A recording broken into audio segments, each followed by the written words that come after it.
The only evidence the chairman has on Tim Walz in China is that maybe he visited a Panda Express once and he liked it. That's it. That's what's going on here. So I don't want to hear about bipartisanship on China. We were there, and then the chairman just goes all over TV and wants to accuse the Walz family of basically being spies for China with no evidence. And look, I appreciate the kind words the chairman said about me on Newsmax the other day, calling me the court jester, so thank you, my liege. Appreciate that.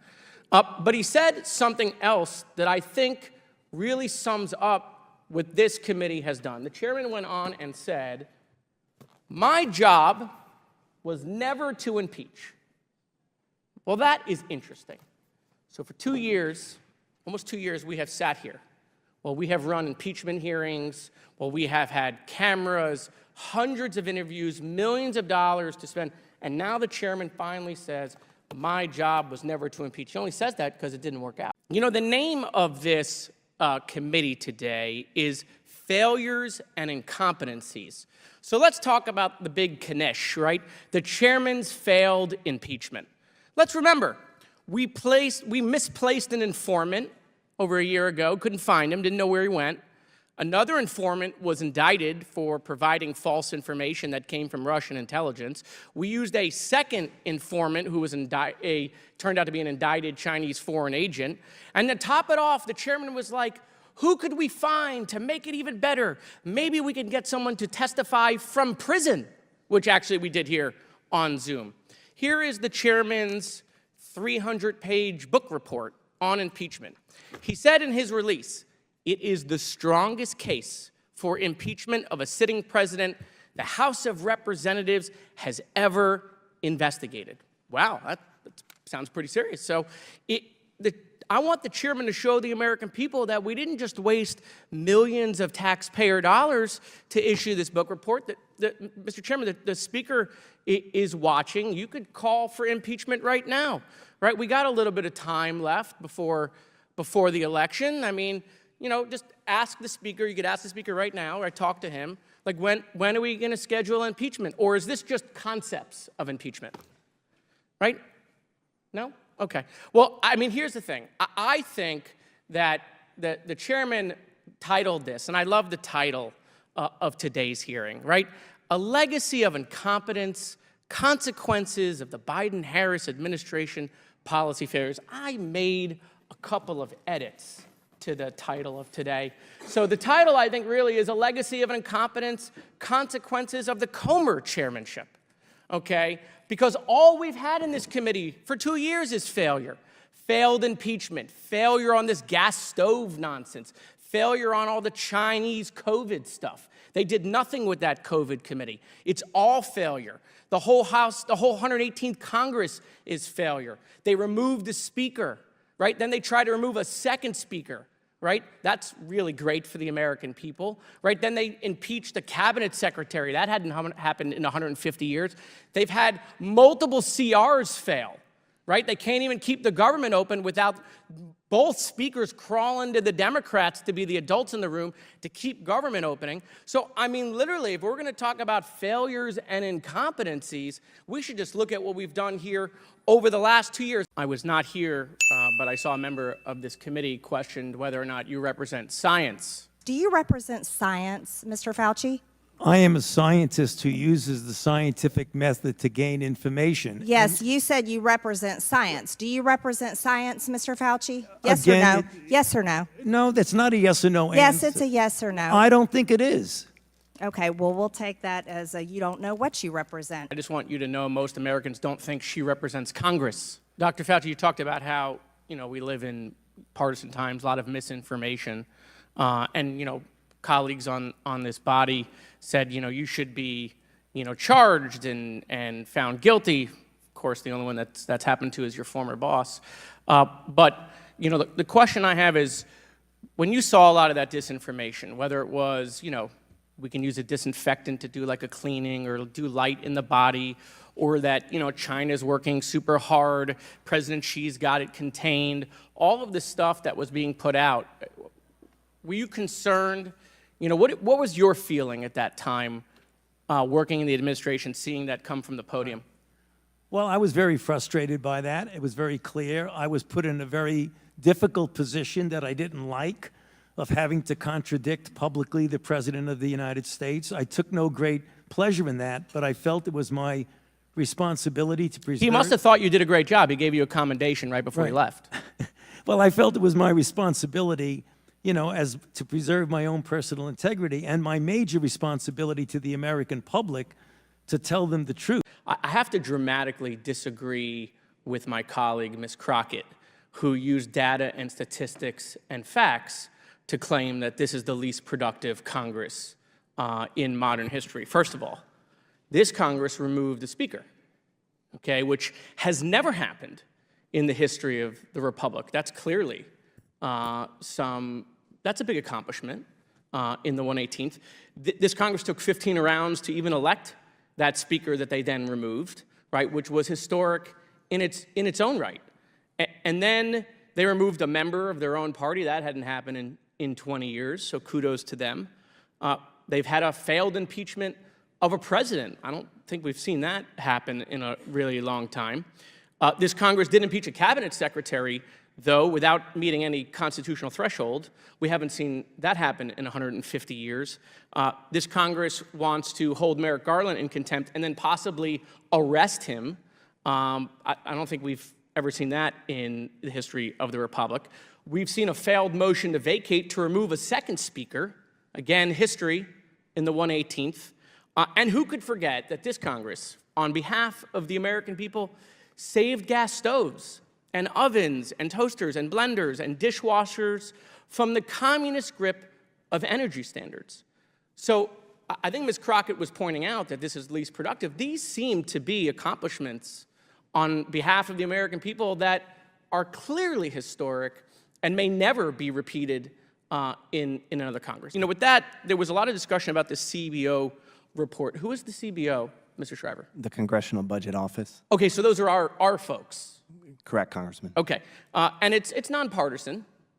Correct. Okay, and you mentioned a report that they issued, right? That report, which I have here, came out in April of 2024. Yes, Congressman. Okay. That's the report I was referring to. And even though it's nonpartisan, who controls the House in 2024?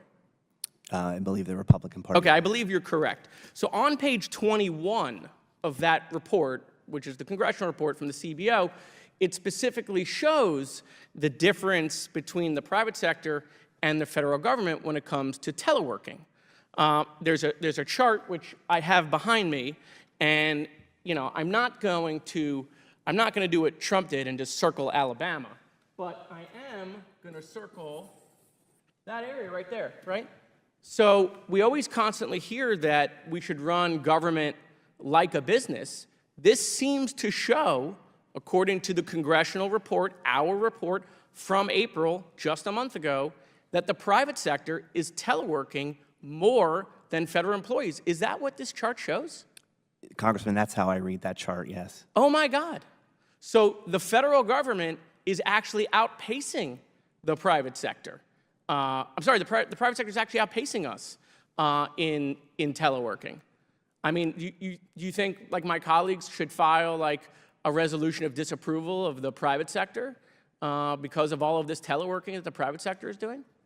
Well, Congressman, I always think that the work arrangements should be aligned to what best advances the mission of the agency, and this is the data I was referring to that shows that federal workers are spending more time in the office. I actually, similar to Representative McCormick, who was serving in the field as a doctor during COVID, I was running the logistics operation and the Florida response as the director of emergency management for the state of Florida for Governor DeSantis. So I was deploying masks and gowns and gloves. We were setting up field hospitals. We were setting up testing sites. We were setting up vaccine sites throughout the pandemic. And the one thing that became clear to me as a country is we were not prepared. In fact, we actually had many preparations for a pandemic, but both the states collectively and the federal government threw that out and kind of was just making it up as we go. One of the things I wanted to ask you, and I understand you're not in the response field, but do you feel, since you've left, that we are better prepared today than we were several years ago when COVID hit? In some respects, excuse me, in some respects we are, but in others I'm still disappointed. And I think one of the things that was really a problem with the response was the degree of divisiveness that we had in the country about a lack of a coherent response, where we were having people, for reasons that had nothing to do with public health or science, refusing to adhere to public health intervention measures. What I think that we will do better, hopefully, is that the CDC, I believe, has now recognized some of the failings of the lack of communication and interaction between the federal response and the local public health officials. One of the weaknesses that we had in the United States that other countries didn't have was a disconnect between the healthcare system and the public health system, whereas the CDC can't demand information from local public health individuals. They have to volunteer to give it to them, and it isn't given to them in real time. So we were at a disadvantage. Oh, no question. I saw that. I saw how the lack of investment in technology, right? We had states trying to share information with the federal government using, Windows 2000. Or fax machines. Fax machines. Right. Exactly. Man, I love our chairman. I mean, people have called the chairman many things, different adjectives over the last 2 years, but I admire his courage. I mean, literally, as Donald Trump is running away from Project 2025, trying to put as much distance between him and Project 2025 because the American people know it's toxic, but not our chairman. No. Chairman, with all of his wisdom, he features Project 2025 in the hearing, one of our last hearings, right before the election. I mean, if the Trump campaign is listening, here you go, Project 2025 in a hearing. I'm sure they're real happy about that. But, Project 2025 wants to get rid of NOAA, wants to get rid of the National Weather Service, the people that tell you the weather and help us prepare for hurricanes. So I say that as a former director of emergency management for the state of Florida, for a Republican governor, actually, who responded to hurricanes. Maybe once we get rid of it, if Project 2025 were to succeed, if Trump were to win, maybe we'll just do it with a magic 8-ball, or maybe with a Ouija board, or maybe we'll do hurricane cones like President Trump did, right? Where he just, circled in another state that wasn't in the cone. So maybe what we'll do is we'll do hurricane predictions, like maybe it'll go to Mississippi, maybe it'll go to North Carolina, or maybe it'll go to all three. Oh, look, I made a smiley face. Maybe that's how we'll do the weather. I could see it right now, right? Trump would come out and say, it's going to be raining cats and dogs today. Please don't eat them. And I want to end with this. I mean, literally 2 weeks ago, right, all we heard was about what the Haitian people were doing in Springfield. But no, the chairman wanted to top that. He literally brought a witness who proffered in this committee that the Haitian people would have been better off had they stayed in slavery for several more decades. Mr. Chairman, I want to spare you the embarrassment. You should strike his words from the record. Thank you, Mr. Chairman. I agree with Mr. Sessions. I think the threat of China is real. That's why I voted for the China Select Committee. And I would also like to come up with bipartisan solutions. But unfortunately, that's not what the chairman is doing with this issue. Tim Walz was announced as the vice presidential candidate, and immediately the chairman opens up an investigation into the vice president. In fact, the chairman goes on to say China has a vice presidential candidate who has gone on record praising the country as one of his rationales for opening this investigation and sending letters to the FBI. Doesn't sound bipartisan, trying to get to the root of the China issue. But of course, as we're doing that, I'll do, just to remind the chairman, just a quick spirited reading of some of the things that President Trump has said. China's been working very hard to contain the coronavirus. The United States greatly appreciates their efforts and transparency.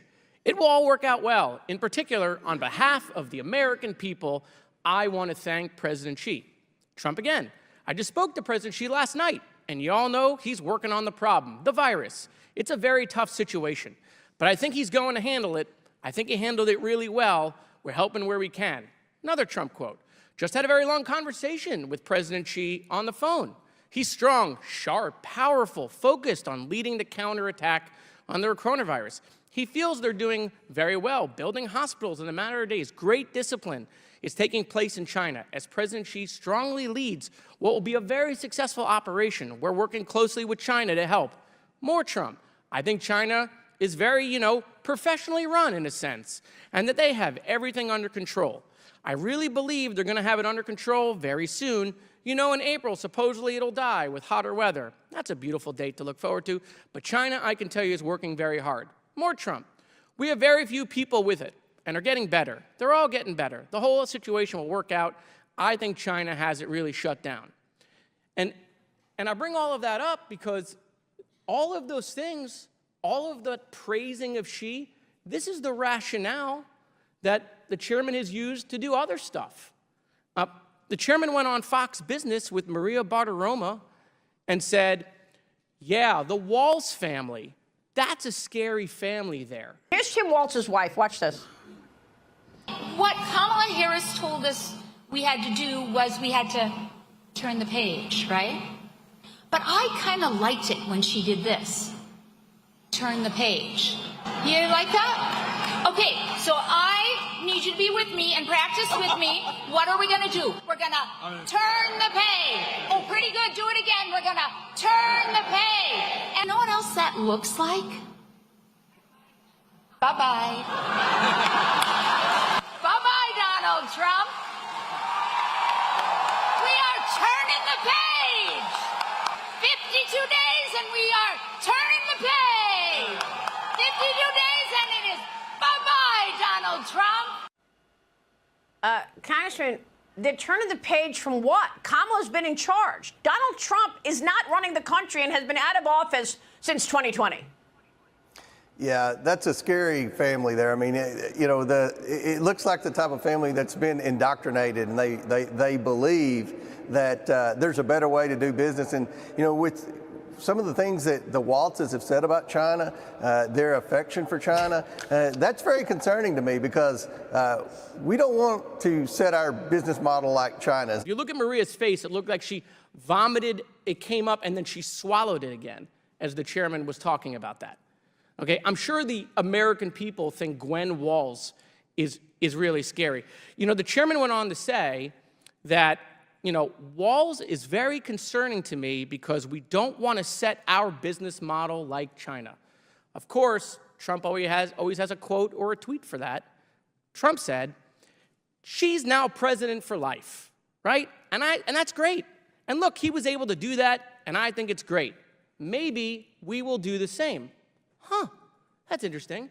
That sounds like Trump looking at the Chinese model and wanting to copy it, which is what the chairman said about Tim Walz. So I'm just curious, is the chairman going to open up an investigation into Donald Trump wanting to copy the Chinese model, which is what he accused Tim Walz of? We know the answer.